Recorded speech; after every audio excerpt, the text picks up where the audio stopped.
It had two extraordinarily good women characters, and I was fortunate enough to get Nomi to play one and Rachel McAdams to play the other.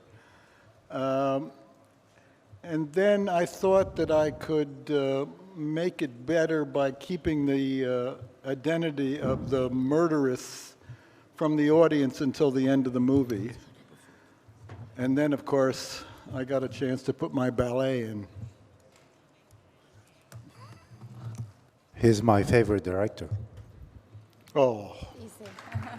American. Well, the financing came out of Germany, and we originally placed the film in London, but after we looked at the London locations and I looked at the German locations, Saeed and I decided to say, why don't we just shoot it in Germany and play Germany for Germany? What an idea. And that's what we did. We had a fantastic German crew. Everybody was very helpful. We shot the film in 39 days, 5 days ahead of schedule. It all went extremely smoothly. Don't understand who you're talking about. Go ahead, Nomi. Okay. Yeah. Well, I think, every time it's kind of, okay, I'm sorry. Every part I decide to do, and every character I decide to step into, I have to find a way to understand her fully, 100%, to not pretend things, to not come in and fake and do things that I don't know where to get it from myself. So I always have to find a way to translate things from me into this person. And for, when I was prepping, trying to find Isabel, it hit me that it was really kind of hard for me because she's not driven by, she is quite different from everything else I've done because she's kind of mentally and emotionally disturbed. She has a crack inside, and she's extremely intelligent, and she's very good of reading people and kind of collecting information that she's using later on, but that kind of delayed reaction that she's kind of keeping so much inside, and the way her thoughts kind of goes. To try to understand her inner psychological landscape was really tricky, but I was talking to Brian a lot, and I was also working with a professor in psychosis and in mental diseases to kind of try to understand what kind of diagnose she has. But we worked quite close and kind of discussing and working on the script to track down the relationship between me and Rachel, and also to understand my character. Yes, this is very much a woman's film, and all the principal characters are women. Their interaction is worked out between the actresses. They would do all kinds of, things with each other that would surprise me, and I would happen to be fortunate enough to be around to photograph them. They work extremely well together. You know each other quite well. They played off each other very well. And when Nomi gives her that kiss of death, wow.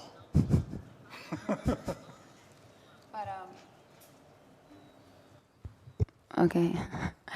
No, I really wanted to work with Rachel, and I think she's fantastic.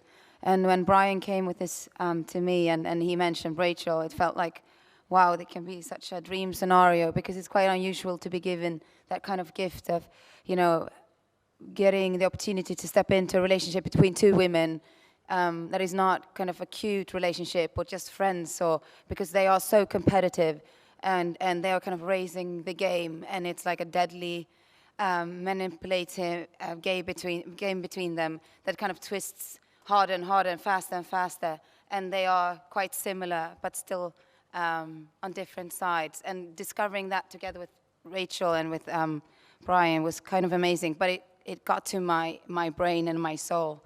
I had the most crazy dreams, and I was quite dark inside some days, right? he is a prophet, and an icon.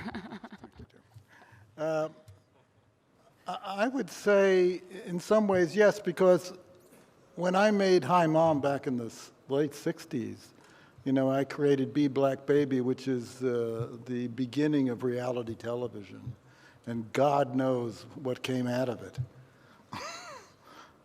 Yes, I'm a very astute observer of the new media forms, the new technologies, and I try to, especially in Redacted, use what they were using on the internet in order to convey their stories and build them into a narrative.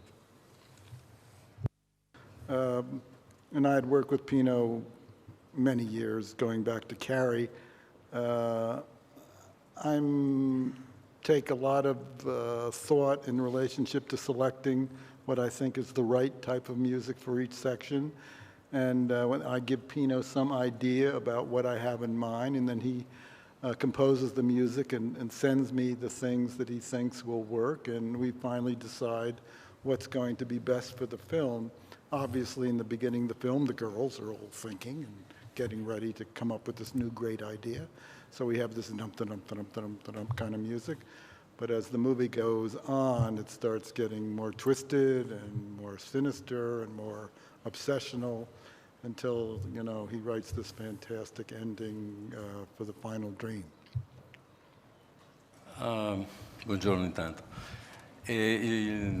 Ho seguito un po' il film, perché la prima parte del film è in un modo e poi ci sono gli eventi che cambiano, e quindi ho cercato di accompagnare le immagini e seguire poi la suspense sempre di più per aumentare la tensione che già c'era nel film, già fatta da Brian, dagli attori molto bravi. Quindi io solo ho seguito un po' le immagini e quello che voleva Brian, e penso che il crescendo sia importante perché cambia completamente il film, credo, da metà o da un terzo, un quarto in poi.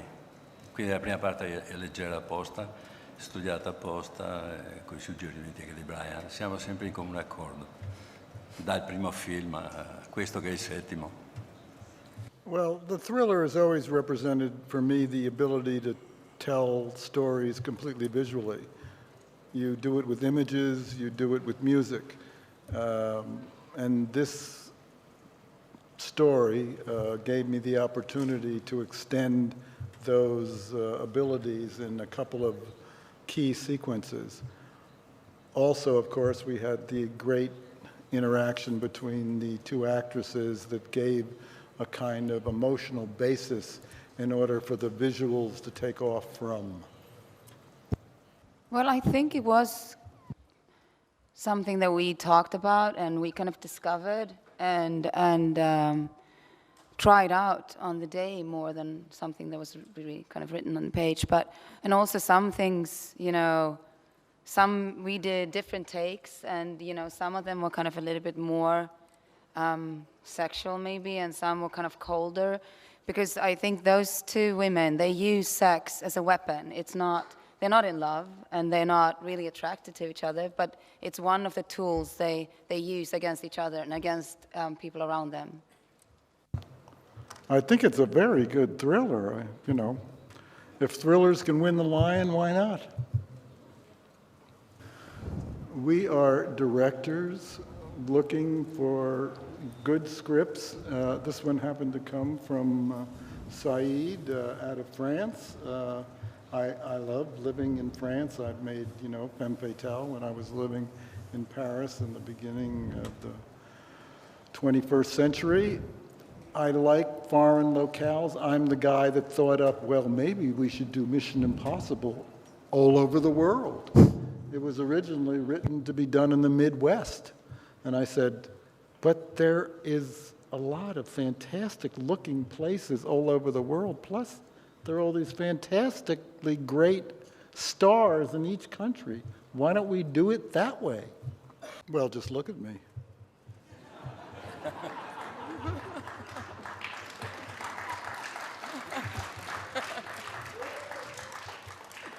I, like Nomi, in the character she plays, just wear a suit. I mean, the same outfit. I don't really pay much attention to what I wear. However, I have a very acute eye about what people are wearing and what looks good on them.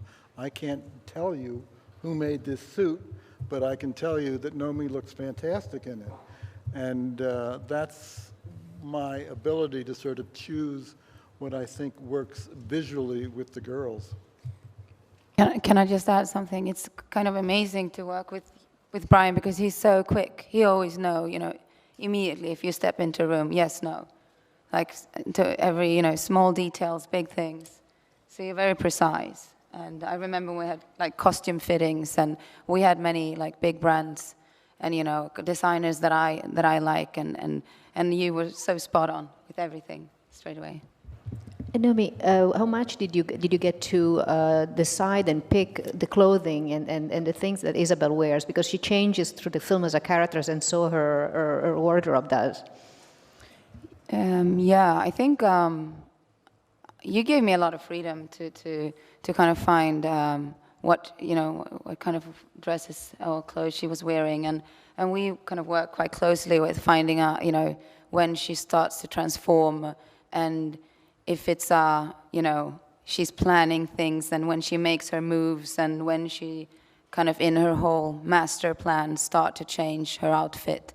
Because the black suit and the bangs are so much a uniform. And then, she's been dressed like that for many years. And then when she starts to slowly change into something else, it's small details that you can kind of see and they say a lot.